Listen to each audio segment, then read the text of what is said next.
tous nos principaux diplomates disent la même chose depuis 30 ans. William Burns, qui est très intelligent et maintenant directeur de la CIA, était l'ambassadeur des États-Unis en Russie en 2008. Il a envoyé un mémo célèbre intitulé « Nayet signifie Nayet ». Dedans, il expliquait que toute la classe politique russe était fermement opposée à l'expansion de l'OTAN vers l'Ukraine. « Niet signifie niet », a-t-il souligné, indiquant que c'était une affaire sérieuse.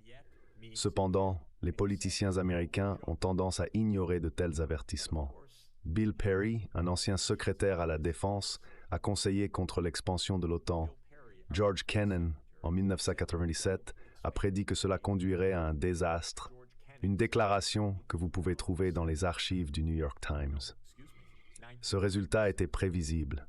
Il semble qu'il se comporte de manière immature, avec des entreprises comme Raytheon faisant du lobbying pour plus de ventes. Pendant ce temps, tous les think tanks à Washington sont excessivement enthousiastes à propos du désastre, plaidant pour les prérogatives unilatérales des États-Unis.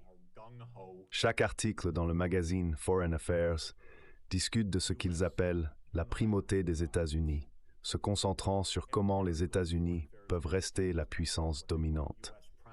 En tant qu'économiste, je ne considère même pas cette question comme pertinente. Les économistes sont plus intéressés par comment créer une économie gagnant-gagnant à travers le commerce. Cependant, pour les stratèges, la priorité est de maintenir la supériorité. Pour moi, cet état d'esprit est juvénile. Pourtant, pour eux, il s'agit de déjouer l'opposition. Alors, où se trouve le calcul erroné? Il est des deux côtés. Le perdant incontestable dans cette situation est l'Ukraine. L'Ukraine avait un président, Yanukovych, qui essayait prudemment d'éviter d'être entraîné dans une guerre par procuration, mais il a été renversé. J'ai quelques questions avant de passer à l'actualité. D'abord, la perception occidentale est différente. L'Occident croit que Poutine a réintroduit la guerre, la pensée en bloc et une course aux armements en Europe. Cependant, il semble que l'Occident est plus que disposé à accepter la réalité de Poutine comme la nouvelle norme. Nous avons ce mot-clé « Zeitenwende », indiquant un changement d'air. Il semble qu'il y ait un accord pour se rencontrer à un niveau beaucoup plus bas, abandonnant des valeurs plus élevées comme le multilatéralisme, l'interdépendance et le contrôle des armements, également par l'Occident. Donc, il semble que Poutine a gagné ce récit, et maintenant nous sommes dans un monde différent. Peu importe qui est responsable, tout le monde joue au même jeu. La chose très triste pour moi, en regardant cela, est comment l'Europe a perdu son identité en tant qu'union politique pour devenir partie de l'OTAN. Merci. C'est quelque chose que je ne peux pas comprendre, l'équation de l'UPLOPM et de l'OTAN. Et le fait que la présidente von der Leyen fait campagne pour quitter la présidence de la Commission européenne pour devenir chef de l'OTAN est un exemple de combien la situation est absolument bizarre. Donc, je suis professeur de développement durable. Cela signifie que j'étudie non seulement les niveaux de revenus, mais aussi la qualité de vie, la santé et de nombreuses autres dimensions de la vie.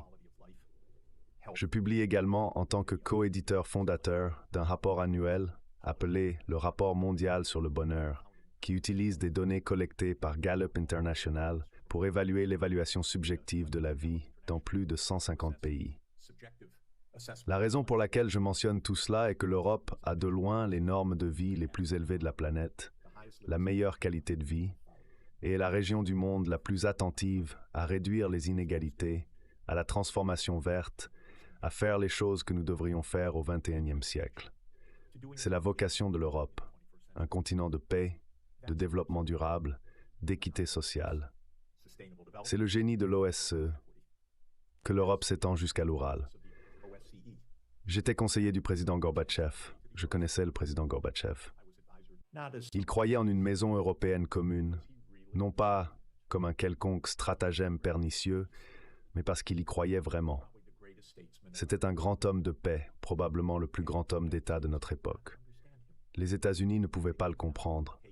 Ils ne pouvaient pas accepter un oui comme réponse. Il proposait la paix et il se demandait quel est le piège. Il offre la paix et il pensait « Ah, je comprends, nous serons le monde unipolaire. » Il propose de dissoudre les armées.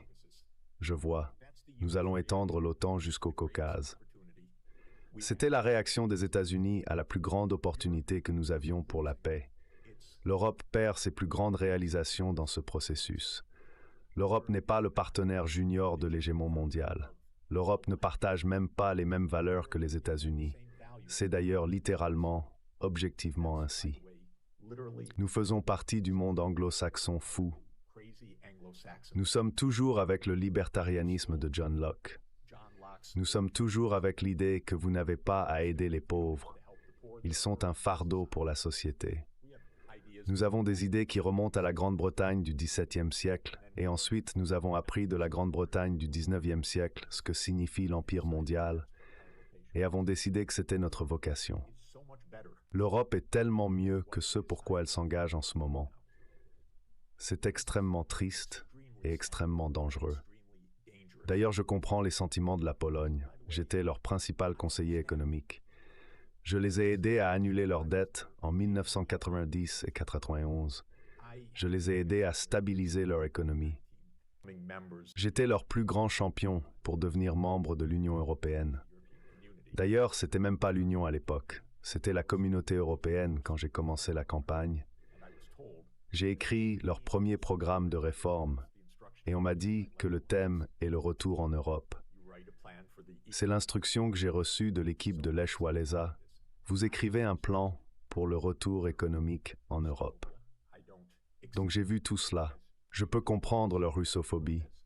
Je ne l'accepte pas comme géopolitique ou comme astucieux ou comme une réponse, mais je la comprends certainement. Ma femme est née dans la Tchécoslovaquie communiste. Je n'ai aucune illusion sur les attitudes dures, mais nous devons réfléchir à comment nous allons réellement avoir une planète sûre. Il ne s'agit pas seulement de sentiments, il s'agit d'une certaine connaissance de l'histoire, d'une certaine capacité à voir le point de vue de l'autre et de comprendre l'histoire, même de comprendre l'histoire de la guerre froide. Ce pays, comme je l'ai souligné, est une grande leçon qui est complètement ignorée. D'ailleurs, tous les États neutres, à part l'Autriche, abandonnent leur neutralité avec tant d'enthousiasme.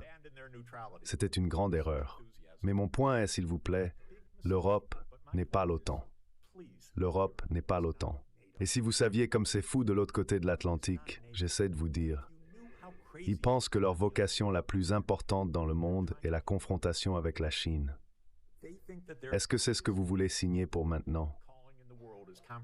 Ne le faites pas. Ne le faites pas. Vous avez les meilleurs standards de vie et les meilleures valeurs, je dirais. Des valeurs social-démocrates qui, même pour les partis non social-démocrates, imprègnent l'idée que les gens devraient être pris en charge. Il devrait y avoir du logement social et des services publics.